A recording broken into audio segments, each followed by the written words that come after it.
L'abbé Jean-Isidore Guerre a sans nul doute été l'un des prêtres colonisateurs les plus énergiques et efficaces. Il a attiré dans les plaines des milliers de colons français et belges vers plusieurs paroisses qu'il avait fondées dans le sud-ouest du Manitoba et le sud-est de la Saskatchewan.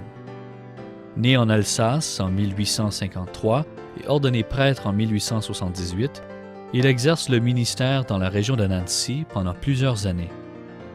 En 1885, il reçoit par le courrier une brochure publiée par le gouvernement canadien expliquant les avantages offerts aux immigrants vers l'Ouest canadien.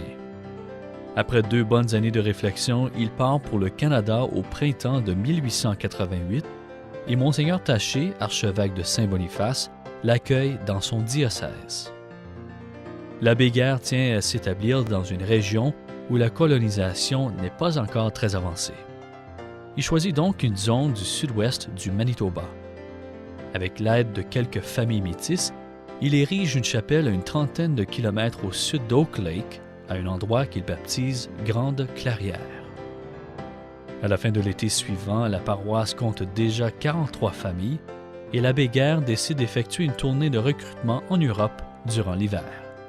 Le printemps suivant, il ramène 80 nouveaux colons, dont une bonne moitié s'établissent dans la région de Grande Clairière. En 1892, la paroisse compte déjà 600 âmes.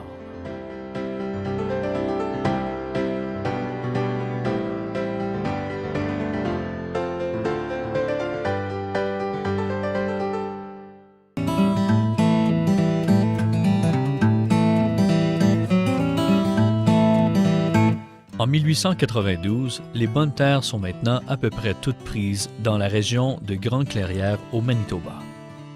L'abbé Jean Guerre explore le district de l'Assiniboia. À environ 75 km à l'ouest de Grande Clairière, il fonde Saint-Raphaël de Cantal, puis Saint-Maurice de Bellegarde en 1893 et encore d'autres paroisses au cours de la décennie suivante dans le sud-est de ce qui deviendra bientôt la province de la Saskatchewan. Entre 1897 et 1906, il effectue 8 voyages en Europe. En 1904, par exemple, il ramène à lui seul un peu plus de 1600 colons français et belges. Il fonde aussi des revues et des bulletins, comme le Défenseur du Canada catholique et français.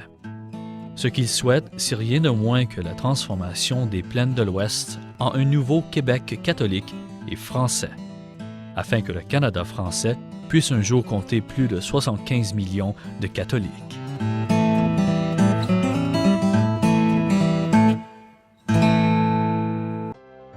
En plus de recruter des colons, l'abbé Guerre parvient à intéresser plusieurs Européens l'achat de terres et au placement de capitaux dans l'Ouest canadien, toujours en vue de faciliter l'établissement de colons catholiques de langue française. Il travaille aussi à attirer au Canada des prêtres et des congrégations religieuses désireux de se soustraire aux mesures anticléricales adoptées par le gouvernement français. Mais l'abbé Guerre est forcé de ralentir son travail de recrutement à partir de 1906 et 1907, car il se plaint que, privé d'à peu près tout appui financier du gouvernement, le coût de ses tournées et de son travail de propagande dépasse ses faibles moyens.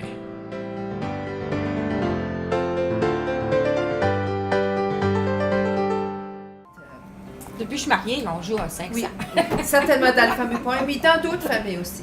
Les Belges jouaient d'autres jeux, c'était la mensch, et il y a encore beaucoup qui jouent, c'est la mensch. Moi, je ne sais pas comment l'expliquer, je ne l'ai jamais joué ici, compliqué. Mais ici à Bellegarde, et certainement dans les fameux points, et ça jouait le 500, et toute la nuit. C'est le réveillon, là, ça mangeait, ça allait jusqu'au matin. Comme Tania disait, ça allait soigner les chevaux, mais les animaux, mais ça pouvait encore jouer aux cartes. C'était très fort. Je me rappelle, j'ai arrêté la bouteille, puis là, j'en prenais. Quelle bouteille? De lait? Un peu de précision.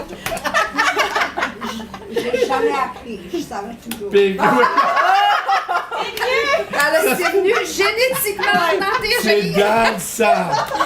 Je savais comment. Ah, pic!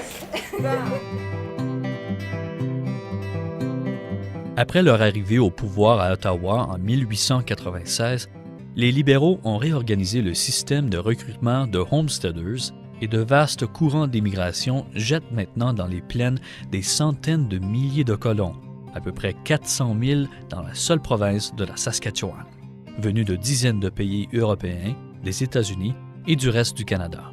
Après 1907, l'abbé Jean-Guer ralentit son travail de recrutement de nouveaux colons et il s'éteint dans le petit village de Wakup en janvier 1925.